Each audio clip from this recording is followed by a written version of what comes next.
So how to write the ionic compound formula? ionic compound का formula कैसे लिखते हैं, ठीक है।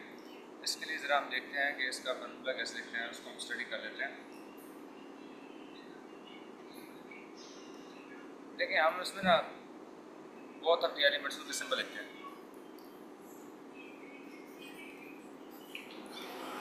Symbols of both elements. दूसरा, नंबर ऑफ एटम्स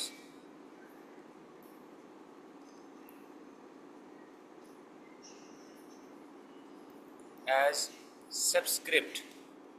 सबस्क्रिप्ट मतलब है नीचे छोटा कर लेते हैं। चलें इसमें तो ये NaCl हो गया, ठीक है। फॉर एग्जाम्पल कैल्शियम क्लोराइड, ठीक है, ये इसका दो आइटम है ना, ठीक है। तीसरा, simplest set of whole number. जैसे कि हम लिख सकते हैं Mg2O2, नहीं ऐसा नहीं, सिंपलेस्ट सेट लिखना है MgO, this is okay, this is not okay. CO2O2 no, simplest set लिखना है CaO। एक और चीज़ इसमें कि जिसके if the number of atoms is 1 so don't write, sorry you can say do not write if number of atoms is 1। जैसे कि Na1Cl1, भाई इसको नहीं लिखते NaCl, या ऐसे calcium sorry we can't write calcium oxide like this, Ca1 and oxygen 1, no, don't write। and fifth thing is हमारे पास जो पॉलीएटॉमिक एनाइंस होते हैं ना,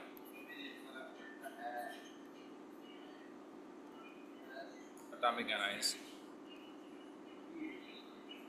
if more than 1,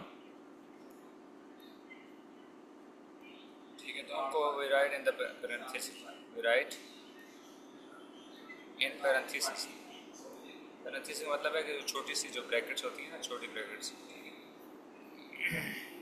जैसे calcium, let me tell you, sodium sulphate, चलो वो तो clear हो गया, Na2SO4, ठीक है, ये एक बार ही आ रहा है ना, सिंपली हम लिखते हैं। अगर हम लिखते हैं ना मैग्नीशियम हाइड्रोक्साइड, Mg, और हाइड्रोक्साइड है पॉलीएटॉमिक है ना, एक से दो ज़्यादा एटम है इसमें, ठीक है, इसको पैरेंथेसिस में लिखिए, यहाँ पे 2 लिखिए, ठीक है। अगर हम लिखना है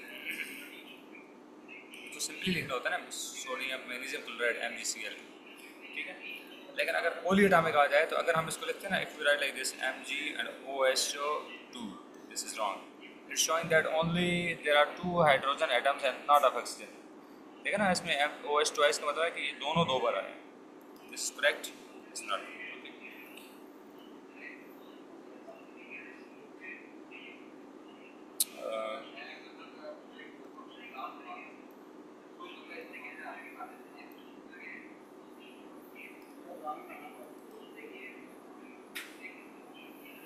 ठीक है, तो अभी हम आगे स्टार्ट करेंगे। How can write the formula, how can we write formula.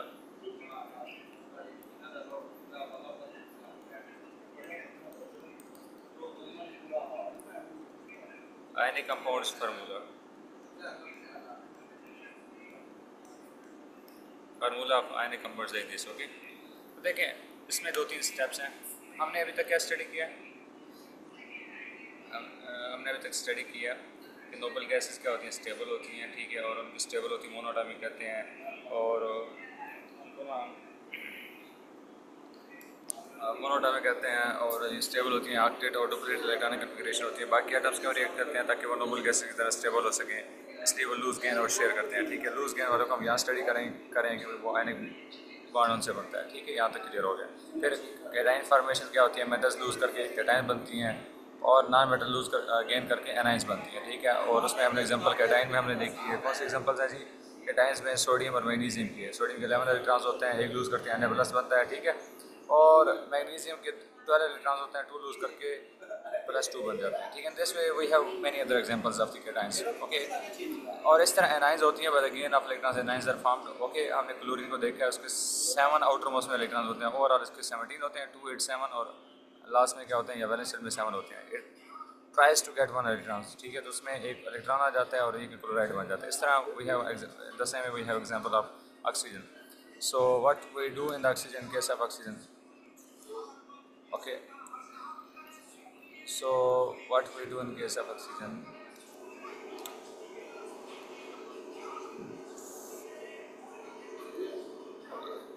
so we do oxygen क्या होता है, 2 इलेक्ट्रॉन्स को क्या करते हैं, गेन करती है, और जैसे 2 8, ठीक है, बन जाती है। अभी ज़रा हम स्टडी करते हैं कि अच्छा, उसके बाद जो 3 चीज़ें हैं, एक तो ये है कि उसको नेम कैसे देते हैं, वो हैव डन। आइड आता है, हाइड्रोक्साइड आता है, और कार्बोनेट आता है। फिर उसको फार्मूला कैसे लिखते हैं, जैसे भी फार्मूला होता है उसको दोनों एलिमेंट्स लिखते हैं, उनके एटम्स, नंबर ऑफ एटम को सबस्क्रिप्ट में रखते हैं, और अगर एक जैसे एटम होते हैं तो होल नंबर लिखते हैं, और 1 को नहीं लिखते, और अगर polyatomic ions more than 1 time हो तो उसको हम क्या कहते हैं, पैरेंथेसिस में लिखते हैं। अच्छा, वो हमारे पास आने कंपाउंड्स का फार्मूला आता कैसे है? आपसे कहा जाता है कि जी लिखें आपको एल्युमिनियम क्लोराइड, देखें इसकी कुछ स्टेप्स हैं। Let me tell you step. Cation with charge,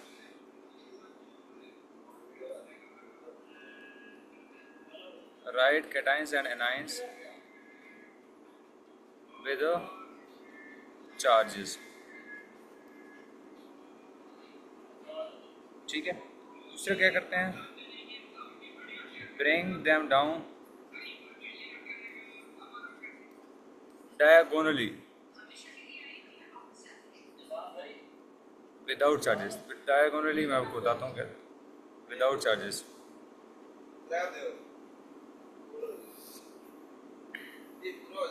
ठीक है। और तीसरा क्या है कि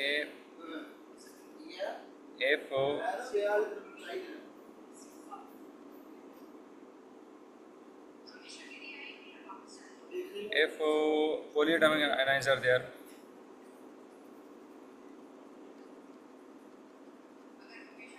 or more than one,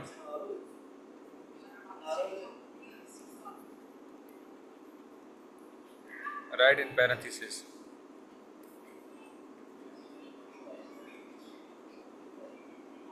चलें जी, ज़रा देखते हैं, हमने एल्युमिनियम ऑक्साइड को लिखना है, या एल्युमिनियम को एल्युमिनियम क्लोराइड की प्रैक्टिस करते हैं। Al को लिखा, कैटाइन पर लिखा जी विद चार्ज, और क्लोरीन माइनस विद चार्ज। इसको ब्रिंग दम डाउन डायगोनली, यहाँ पे और यहाँ पे, to the right side of other without charges. ये 1 है ना, देखिए ये +3 है ना, तो सिर्फ 3 लेके आएंगे, और ये -1 है ना, तो सिर्फ 1 लेके आएंगे। तो आपके पास बन जाएगा Al 1, तो हम लिखते नहीं हैं, आपको पता है क्या, 1 तो लिखते नहीं है, और Cl3 एल्युमिनियम क्लोराइड। इस तरह आपसे कहा जाता है मैग्नीशियम ऑक्साइड लिखें थी, आप लिखते हैं कि Mg+2 और ऑक्सीजन O-2, ये डायगोनली इस तरह लेके आएंगे to the right side of the other without charges, 2 और 2। And you know that we need to write the simplest whole number, set of simplest whole numbers, ये हमने पढ़ा है ना, ठीक है। इसको कट करेंगे 1 1 आ जाएगा, ठीक है। And even don't write 1 1, okay, we write MgO। अच्छा, आपसे कहा जाता है कि आप ना ज़रा सोडियम क्लोराइड लिखें, बहुत सिंपल है, Na+ और Cl-, 1 1, डोंट राइट 1 1। अच्छा, ऐसा करते क्यों, what is the reason behind it? To balance the charges of both opposite ions, दोनों के चार्जेस को बैलेंस करने के लिए। ऐसा ना हो कि एनाइन का चार्ज ज़्यादा हो एनाइन का कम हो, तो ऐसा नहीं हो सकता है। हमारे पास कोई भी कंपाउंड है वो न्यूट्रल होगा। सपोज अब हमारे पास आ गया ना एल्युमिनियम क्लोराइड, देखें एल्युमिनियम के ऊपर चार्ज क्या है, +3, तो क्लोरीन क्या होगा, -1 × 3 एटम्स है ना, तो ये -3। अब देखें ये दोनों आपस में क्या है, इक्वल है। तो हमारे पास NaCl है ना, Na+1 और ये -1, ठीक है। तो ये क्या न्यूट्रल है, ठीक है। As a compound these are neutral. अगर हमारे पास आ जाता है ना MgO, तो इसका +2 है, इसका -2 है, बोथ कैंसिल इच अदर। तो I hope that you are understanding it. अब थोड़ा सा एक पॉली एटॉमिक एनाइन का ले लेते हैं, सोडियम फास्फेट अब सिखा देते हैं।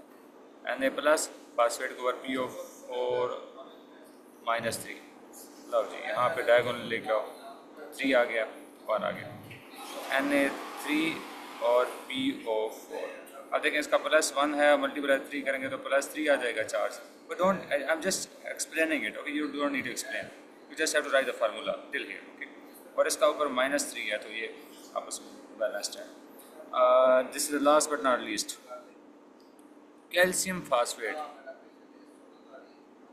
कैल्शियम नाइट्रेट, ओके, चलो यूँ कर लेते हैं, +2 माइनस, डायगोनली हम इसको लेके आएंगे, ये 2 है और ये कितना है, 1 है। तो देखें Ca1 हो, 1 तो नहीं लिखते, NO3 जो है ना, इसको हम पैरेंथेसिस से कर लेंगे कि जिससे पॉली एटॉमिक एनाइन, ठीक है, कैल्शियम नाइट्रेट, ठीक है।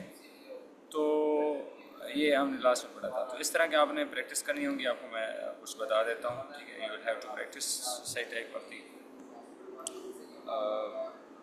Formulas, okay.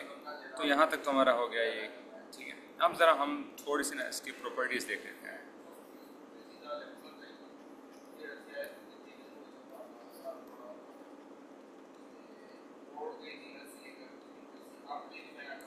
देखें आप ना, सबसे पहले होता है इसका high melting point and boiling point. इसकी रीज़न क्या है, इसकी रीज़न है due to strong electrostatic force of attraction,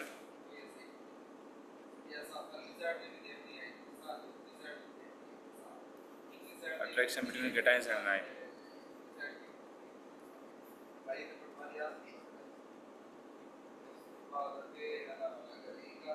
ठीक है, कैटायंस और एनायंस का ना इलेक्ट्रोस्टैटिक फोर्स ऑफ अट्रैक्शन होती है, इसलिए उसको ऊपर ओवरकम करने के लिए, उसको ब्रेक करने के लिए, ठीक है।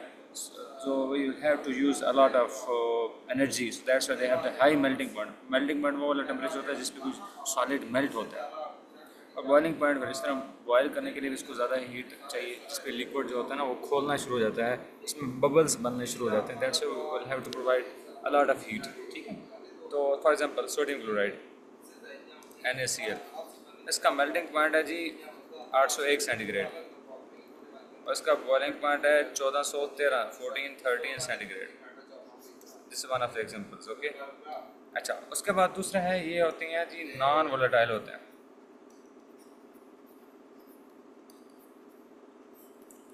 Strong electrostatic force. इसकी रीज़न यही है, इलेक्ट्रोस्टैटिक फोर्स ऑफ अट्रैक्शन, ठीक है। इसलिए इनके लो वेपर्स होते हैं, low vapours at room temperature and pressure, room temperature and pressure, ठीक है। देखें ना, इनके वेपर्स नहीं होते। अब देखें ना वोलेटाइल क्या होता है, वोलेटाइल आपको बताता हूँ, इसके दो एग्जांपल आप उसको अंडरस्टैंड कर लेंगे।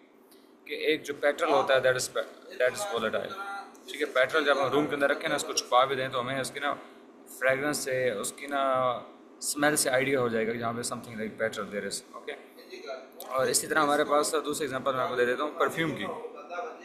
यूज़ परफ्यूम और सेंट, ठीक है। तो अब जो परफ्यूम है, जो सेंट जो हम इस्तेमाल करते हैं, अगर वो वोलेटाइल नहीं होगा, यानी वो उड़ेगा नहीं, उसके वाइपर्स रूम टेम्परेचर पर नहीं बनेंगे, तो कौन लगाएगा परफ्यूम को, ठीक है। तो वो वाले लिक्विड्स जो कि specially it is the property of liquids, okay, those liquids, okay, which are at room temperature, which are liquids and they have high evaporation rate, okay, तो उसको हम volatile कहते हैं। लेकिन non volatile, these are called volatiles, okay. तो ये तो non volatiles हैं क्योंकि ये सॉलिड्स हैं, इनके अंदर electrostatic force of attraction high होती है। अब नमक पड़ा हो तो हमें नहीं पता चलता इसकी स्मेल से, क्योंकि इसके वेपर्स नहीं बन रहे होते हैं, ठीक है। जो सॉलिड है, ठीक है, इसका हाई मेल्टिंग और बॉइलिंग पॉइंट, इतना मेल्टिंग और बॉइलिंग पॉइंट हाई होने की वजह से, ठीक है, तो ये आगे कैसे वेपर्स बनेंगे। तीसरी चीज़ है इसकी solubility,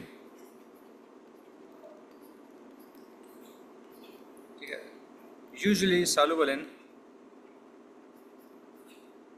soluble in water.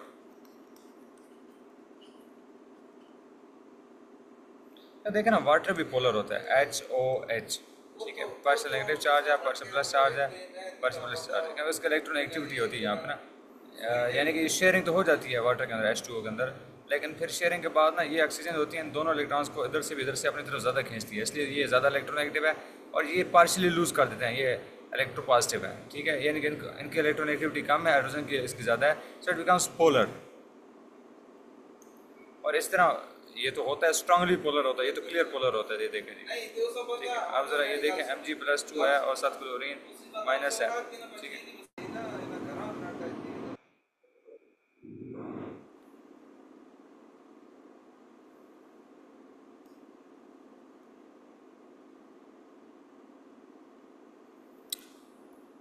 So, because of the international issue, we are facing this trouble. So solubility को हम ज़रा देख लेते हैं। सॉल्युबिलिटी देखें ना, यूजुअली सॉल्युबल इन वाटर, उसकी रीज़न आपको बता रहा हूँ कि वाटर क्या है, पोलर है, यानी कि आप देखते हैं इसके अंदर पार्शियल पॉजिटिव चार्ज, ठीक है, partial negative charge, partial positive charge, ये एक अलग एक टॉपिक है, इसको मैं ज़रा थोड़ा सा एक्सप्लेन कर लेता हूँ।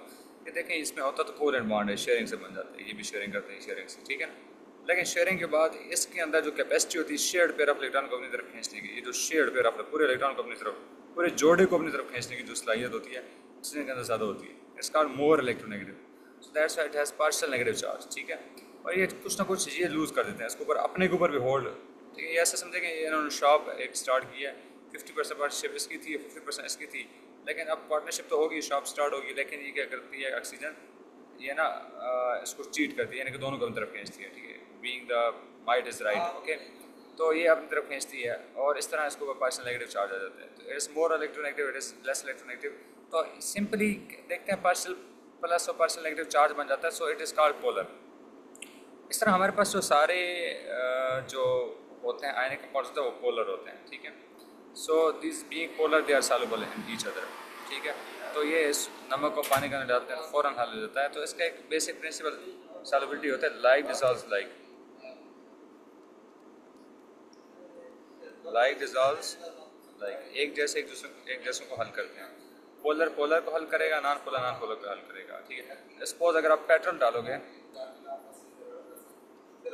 ठीक है, इस वाटर के अंदर, इट विल नॉट डिसॉल्व,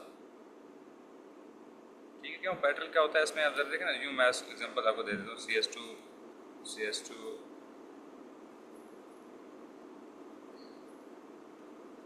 ये 8 कर लेते हैं, 1 2 3 4 5 6, चलो 7 वाला भी पेट्रोल होता है, ठीक है, चलें जी, 8 वाला अच्छा होता है, चलो वो हम स्टडी करेंगे ऑर्गेनिक के अंदर, तो ये देखें ज़रा इनके अंदर ना वो पार्शियल प्लस पार्शियल नेगेटिव वाला कोई सीन नहीं होता, ठीक है ना, तो ये शेयरिंग से रह रहे होते हैं और इस तरह ना आपस में, ये इसको कहते हैं नॉन पोलर, तो नॉन पोलर के अंदर हल होंगे, डिज़ॉल्व होंगे, पेट्रोल को ले लो, डीजल के अंदर हल हो जाएगा, so we can say simply that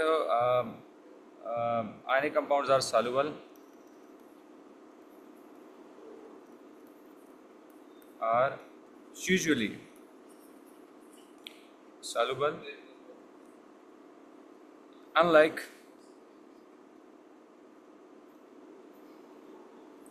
organic solvents, ये ऑर्गेनिक है, देखें ना, कार्बन हाइड्रोजन, ठीक है, ऑर्गेनिक सॉल्वेंट्स, ठीक है, लाइक पेट्रोल, डीजल,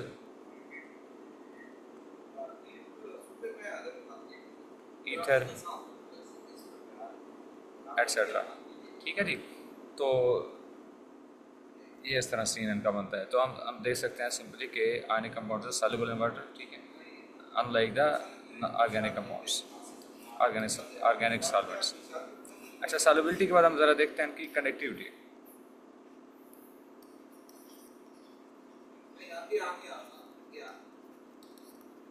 देखिए 3 स्टेट्स हो सकती हैं इसकी ना, आयनिक कंपाउंड या तो सॉलिड होता है रूम टेम्परेचर, इसको हम हीट अप करें तो ये मोल्टन हो जाता है, पिघल जाए, इसके अंदर पानी न डालें, बिल्कुल इसको हम सॉलिड रखें और इतना गर्म करें ये पिघल जाए, यानी कि मेल्ट हो जाए, तो इसको मोल्टन स्टेट कहते हैं, सॉलिड फॉर्म, सॉलिड स्टेट में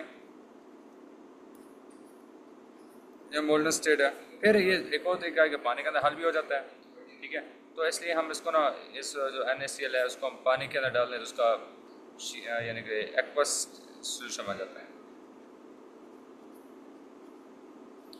इन दोनों का हम सोल्यूशन, मोल्टन और एक्वा सोल्यूशन, ठीक है। इन दोनों की फॉर्म में क्या है, कंडक्टर है, इट कैन कंडक्ट इलेक्ट्रिसिटी। जब हम इसको मेल्ट करते हैं तो उसका electrostatic force of attraction break down हो जाती है और इसके Na+Cl- इस तरह और भी जो उसके अंदर कैटायन एनायंस होते हैं, या सिंपली हम इसको कह देते हैं आयंस जो होते हैं वो फ्रीली मूव करना स्टार्ट कर देते हैं। जब आयंस फ्री मूव करते हैं, conduct electricity due to free movement of ions both cations and anions, ठीक है। इसकी रीजन ये होगी। सॉलिड क्या होता है, do not conduct electricity in the form of ionic compounds, do not conduct electricity in the form of solid, do not conduct electricity. Reason, due to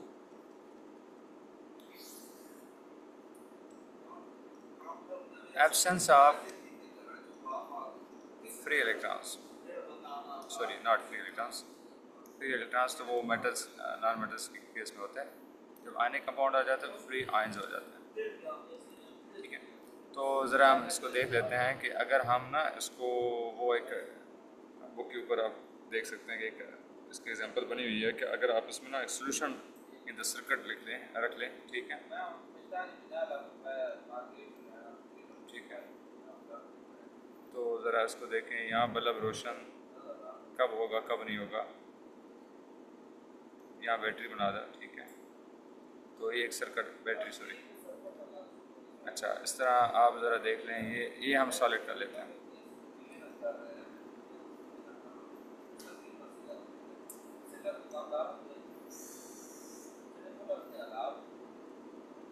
ये battery मैंने कर लिया, ठीक है। ये बल्ब आ गया, ठीक है, एक्वा से, ठीक है। तो एक्वा सोल्यूशन में चले देखते हैं ज़रा क्या होता है।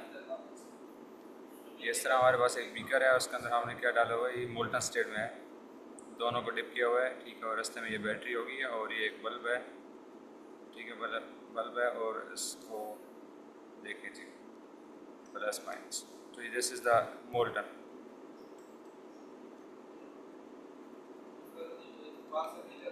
देखें जी, अब मैं आपको क्या बताना चाह रहा हूँ कि जो ही हम इसको कनेक्ट करेंगे, sorry let me tell you bit more clearly that what's were here. ये बैटरी आ गई है, बैटरी के साथ हम तीनों को कनेक्ट कर देते हैं जी, जोड़ देते हैं, चलें जी। इस केस में ना ये सॉलिड है, ठीक है ना, इस केस में ये बल्ब रोशन नहीं होगा, क्यों?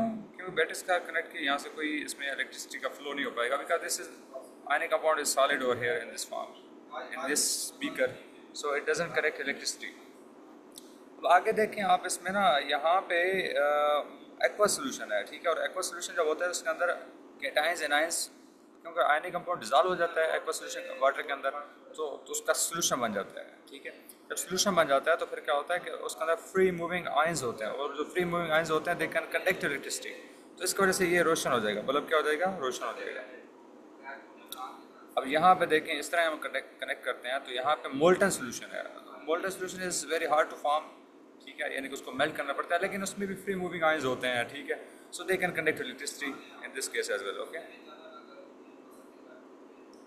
सो इट्स क्लियर ओवर हियर कि ये मोल्टन फॉर्म में भी कंडक्ट करता है इलेक्ट्रिसिटी, ठीक है। अच्छा, अब इसमें हमने कितना कुछ स्टडी कर लिया, इसकी जो हमने स्टेट्स पढ़ ली हैं, हाँ जी, इसकी सॉल्युबिलिटी स्टडी कर ली है, इसकी volatility study, melting boiling point हो गया, ठीक है। कंडक्टिविटी को हमने देख लिया, ठीक है। और इसके ना स्ट्रक्चर जो होती है ना, जायंट आयनिक का स्ट्रक्चर होती है, जायंट लेटर स्ट्रक्चर होती है,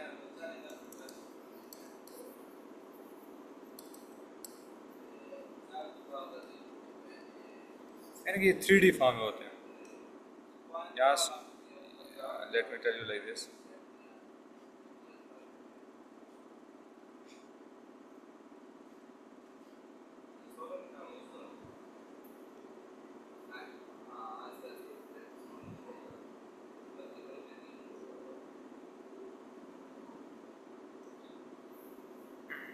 यहाँ पे अगर सोडियम है ना, तो यहाँ पे क्या होगा, क्लोरीन होगा। क्लोरीन तो साइज़ बड़ा था इसलिए बड़ा लिख रहा हूँ। यहाँ पे अगर सोडियम है ना तो यहाँ पे क्या होगी, क्लोरीन होगी। यहाँ पे अगर सोडियम है तो यहाँ पे क्या होगी, क्लोरीन होगी। यहाँ पे सोडियम है तो यहाँ पे क्या होगी, क्लोरीन होगी। ठीक है, तो आप देखें यहाँ पे सोडियम और क्लोरीन आपस में ना 1:1 है। तेरा ये तो सिंपल स्ट्रक्चर बताइए ना आपको। जायंट लेटर स्ट्रक्चर का मतलब होता है कि इसके अंदर मिलियंस ऑफ सोडियम और क्लोराइड आयंस होते हैं जो कि 1:1 में होते हैं।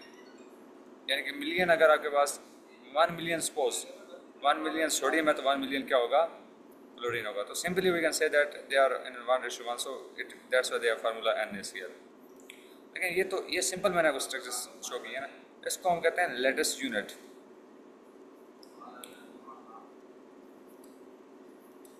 ठीक है, इसके इनके एंगल से हम हायर क्लासेस में इनके एंगल से, इनकी इस लेंथ से, ठीक है, हम इनकी फीचर्स को डिस्क्राइब कर सकते हैं। तो लेटेस्ट यूनिट का मतलब है कि simplest you can say representative of its huge structure.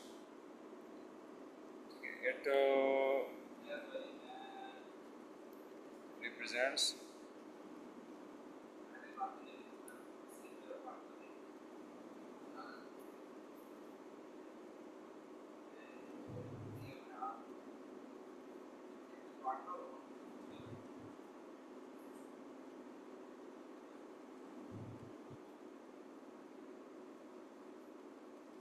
of cations and anions।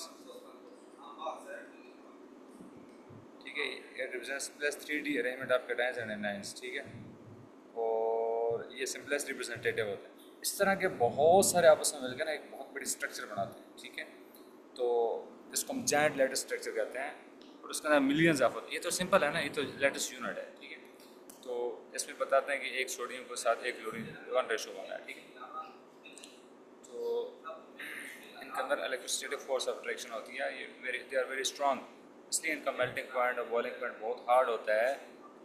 और फिर इनको क्या करना पड़ता है, बहुत ज़्यादा इनको हीट अप करना पड़ता है, हीट प्रोवाइड करनी पड़ती है, तब ये मेल्ट होते हैं और बॉयल होते हैं। So this is all about the ionic compound which we have studied. इसमें इसकी फार्मूला कैसे बनाते हैं उसकी ज़रा आपको प्रैक्टिस करनी पड़ेगी। Let me think if anything is remaining from the features, so nothing is available। Okay, so that's all for today, we'll see you in the next class।